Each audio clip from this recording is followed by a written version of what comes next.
যাজ্ঞসেনী খুলছে শাড়ি, টানছে ধরে দুঃশাসন। দায় ছিল যার গর্জে ওঠার, নিচু মাথায় সে পাঞ্চল। দুর্যোধনের নগ্ন উরু, ইঙ্গিতে তার ধর্ষকাম। হস্তিনাপুর দেখছে বসে, ধ্বস্ত হতে তার সুনাম। অন্ধরাজা সিংহাসনে, আর্তচেঁচান বৌমাতা। নিজের দলে নির্যাতনে সব রাজা হন নির্বিকার। কর্ণ বসে হাসছে হা হা, রাজার দলের লোক তো সে। শর্তবিহীন সমর্থনেই তাবৎ আরাম সুখ বসে। ভীষ্ম, দ্রোণ, কৃপ, নীরব, সরকারি লোক হাজার হোক, রাজার কথাই তোমার কথা, তুমি যখন রাজার লোক। খল শকুনি দেখছে সবই, বস্তুত সে ধ্বংস চায়।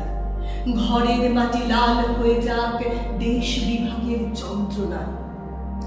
সুশীল সভায় ঘটছে যখন রাজ অপরাধ জঘন্য, ঠিক তখনই তার বিরোধে চেঁচিয়ে ওঠেন বিকর্ণ। বিকর্ণ নন কেউ কেটা লোক, 100 ভাইয়ের একজনা। এর আগে কেউ তেমন করে তার কথাটাই জানত না। যদুগৃহে কাড়েননি না, অন্তত তা নেই লেখা। ভীমকে যখন বিষ খাওয়ালো, তখনও তার নেই লেখা। কিন্তু যখন প্রকাশ্যেতেই কাটছে নারীর আব্রুকেও, স্তব্ধ জিভের চুপ সাগরে বিকর্ণ হন একলা ঢেউ। চেঁচিয়ে ওঠেন রাজার কুমার যুবরাজের বিরুদ্ধে। মহাবলী পাণ্ডবেরও গলায় তখন সে সুর নেই।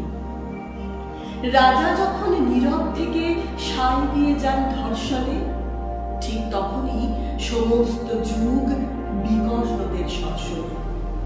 আমরা যারা কিচ্ছুটি নই, একটি মোটে ভোট কেবল, অত্যাচারের সামনে এলে সঙ্গী শুধু চোখের জল। পোষ্যভাবে যাবনা চেবায় অন্ধ এবং নিকর্ণ।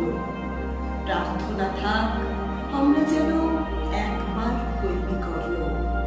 প্রার্থনা থাক আমরা যেন একবার হই বিকর্ণ। মরার আগে হতেই হবে রাজার সভায় বিকর্ণ।